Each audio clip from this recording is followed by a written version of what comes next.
Bueno, ahora sí, dale que venimos, el gusto, el placer de recibirla como todos los días lunes a la querida doctora Rocío Actis-Dana. ¿Cómo le va, doctora? ¿Qué tal, Doc? ¿Cómo estás? Muy bien, muy bien. Qué lindo, doctora, recibirla. ¿No acá le en hace frío así con el pelo mojado y viniendo de la calle, que está frío afuera o no? Sí, no, me lo dicen todos los lunes, pero no, la verdad no que... sé, no es que no se enferma. Usted con el pelito mojado así le pasa, tiene las defensas altas, me Claro, parece. si se me van a la cabeza, me defienden el cuero cabelludo.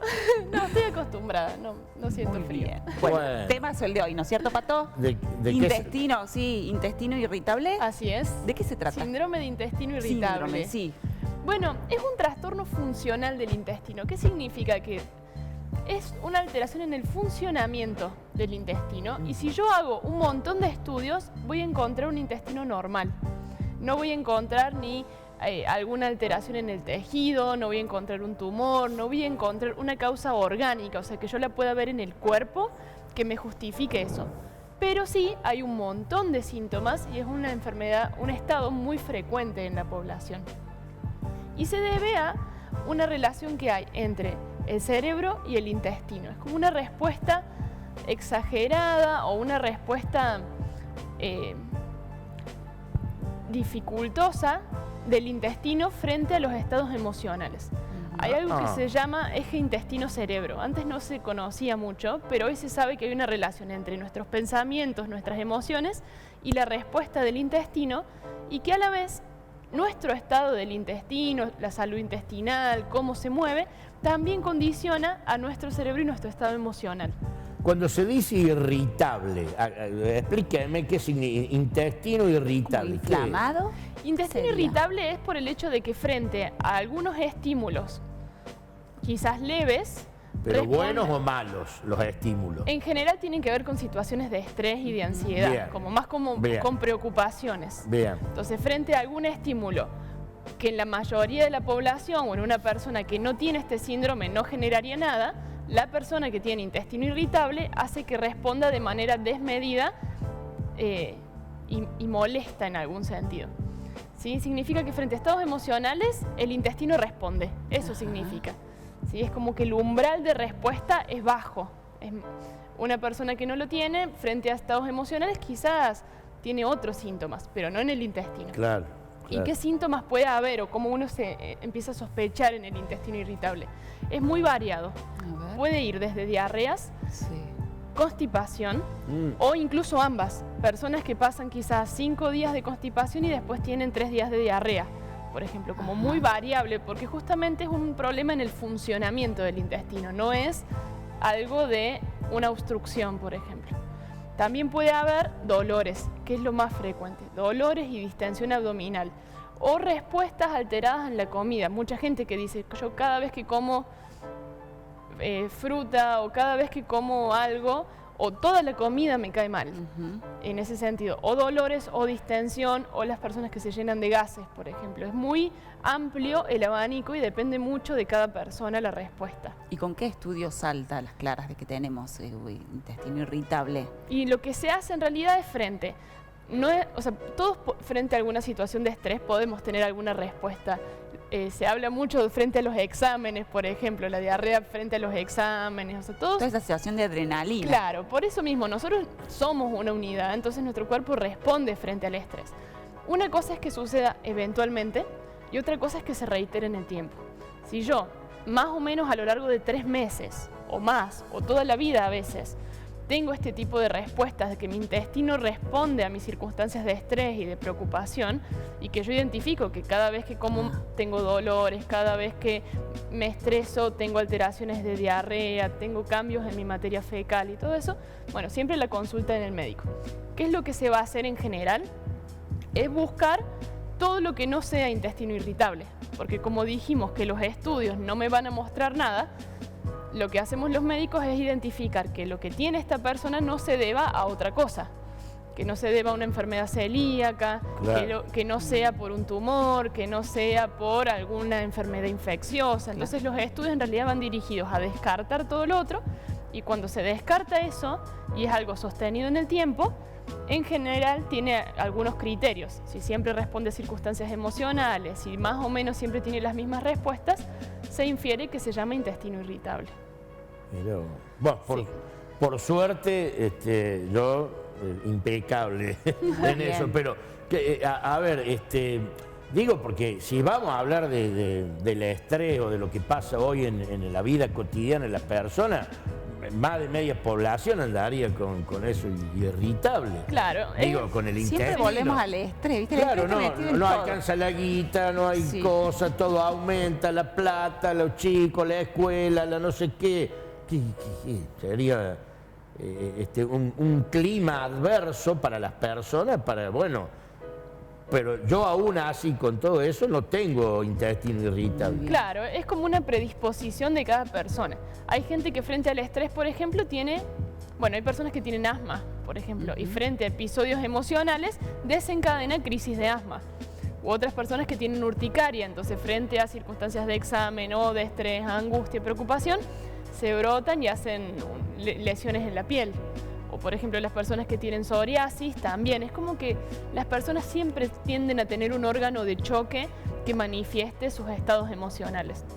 Hay gente que tiene una muy buena gestión emocional y la verdad que no tiene ningún órgano de choque. Es el caso de Pato, por supuesto. No tenga la menor duda. Exactamente. Eso es muy bueno. No tenga la menor duda. A mí Pero en nunca general- me pasó. Y eso que uno tiene vicisitudes en la vida. Claro. Qué sé yo me divorcié 2 veces. Digo, si usted quiere ponerle un... perdí al fútbol jugando en la UCFA 100 veces, qué sé yo.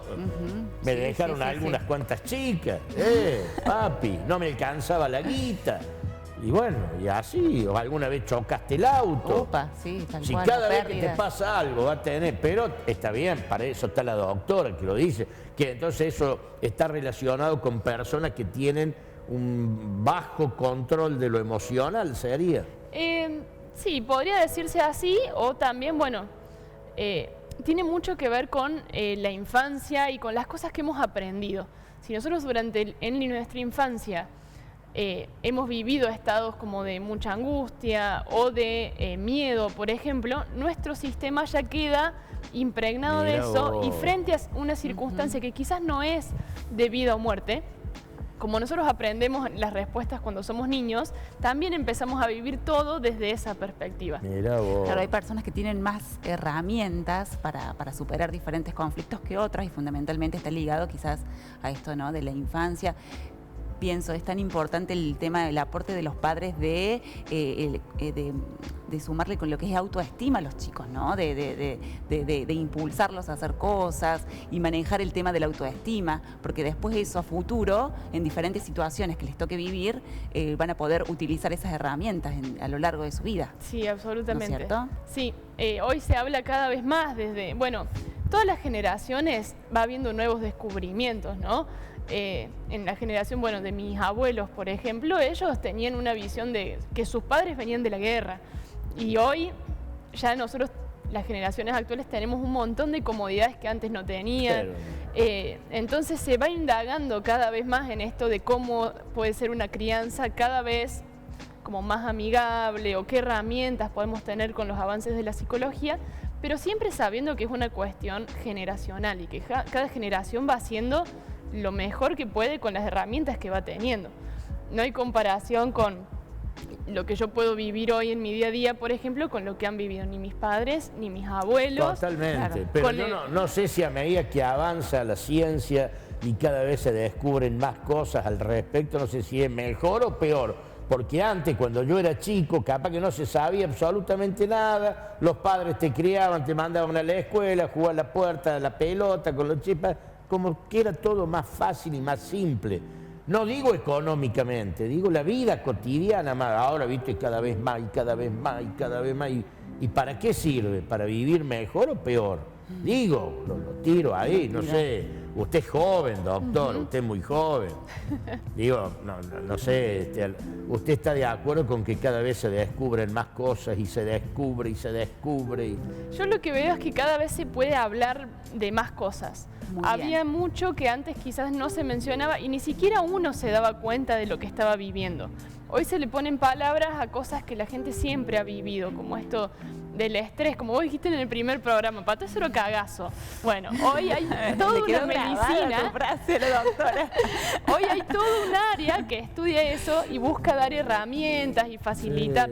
Cada vez que te decís la palabra estrés, te acordás de la frase de Pato, ¿no es cierto? Entonces hoy se busca dar herramientas y por ahí uno cae en que hay tantas indicaciones y tantas cosas que uno dice, vamos, pero si en la crianza, si mi hijo llora y lo alzo, está bien, pero también puede estar mal porque entonces lo tengo que dejar en la te hace cama. Muchos cuestionamientos que antes no te lo hacías, sí, tal cual. Yo en mi casa peleo por esas cosas, a veces digo peleo con mi mujer por el tema de la pero no le den tanta bola a los chicos, le digo, déjenlo ahí, que yo... Claro. Porque es la verdad, que ahora me parece... Lo digo porque tengo un hijito de 3 años que por ahí se pone caprichoso, llora, no quiere comer. Que no coma, si no tiene hambre, no coma, chao, vaya de acá. Ya, viste que claro, no. Ahora es la contención y ver y buscarle la vuelta. Que si no, cuando sea grande que esto, me parece. Sí. Pero bueno, vuelvo a la enfermedad que trajo hoy. ¿Qué medicación puede tomar uno que tenga este problema del colon irritable, del intestino? Sí, lo mejor siempre es, bueno, identificar, ¿no? Que frente a ciertas circunstancias yo tengo tal cosa. Lo mejor es ir a una consulta médica, Bien. porque puede haber otras cosas que no son intestino irritable y que me estén causando esto, como por ejemplo una enfermedad celíaca, Muy bien, que claro. ya hemos hablado que también tiene síntomas difusos, que a veces puede dar diarrea, a veces constipación. Entonces lo mejor siempre a una consulta. A partir de ahí hay medicamentos de todo tipo, como dijimos que es variado. Una persona que tenga, por ejemplo, mucho dolor o que tenga muchos gases va a tener su medicación específica, que no va a ser la misma que una persona que tiene diarrea, por ejemplo. Pero sí, hay cosas que ayudan mucho. Siempre hablamos del descanso nocturno, el movimiento y la buena alimentación. Sobre todo si tenemos un órgano de choque que es el intestino, una alimentación con alimentos reales, hechos en casa, conociendo las materias primas y los materiales con los cuales estamos cocinando y no la bolsa, el empaquetado, la comida directa del súper, el delivery. Claro. Eso es como el delivery, tal cual. sumar una cuota más a un órgano que ya viene debilitado. Y como dijimos que hay un eje intestino-cerebro, o sea que mis emociones van a mover mi intestino y que mi intestino también va a contribuir a mis emociones, todo lo que sea alimento no va a ayudar tampoco a mi procesamiento emocional. Entonces, una buena alimentación saludable va a hacer que a la vez mis emociones sean más ordenadas. Como era antes, cocinaba la mamá, está bien, los tiempos han cambiado.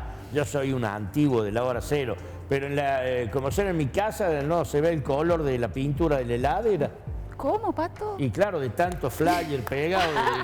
La calco. No sabes si es gris, blanca o negra mi heladera, está todo pegado, cosa de aire. Qué bárbaro, claro, gran consumo de delivery. Bueno, la tranquera cada vez. Tranquera y Montego. No, tranquera, Montego, entre otros 100.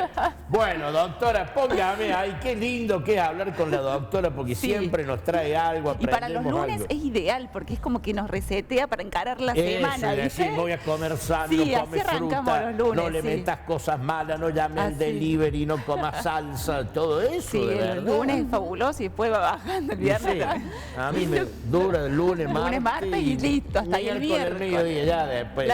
Un poco más, lo que se busca es, bueno, un 80% saludable y un 20% que Totalmente. uno pueda usarlo también para la distancia. Muy Pero bien. lo que esté en nuestras manos, en nuestro día a día más cotidiano, tratar de ir hacia lo positivo. Muy bien. Ahí está el mail de la doctora Rocío Actis-Dana, también tiene Instagram. Si usted le quiere consultar, preguntar, lo que sea, la doctora inmediatamente le va a responder. Mónica López paga la consulta. Con mucho gusto, para claro. ahí en el acto. Así La es. esperamos el lunes que Así viene. es. Gracias, Muchas doctora, por gracias. venir. Así la despedimos.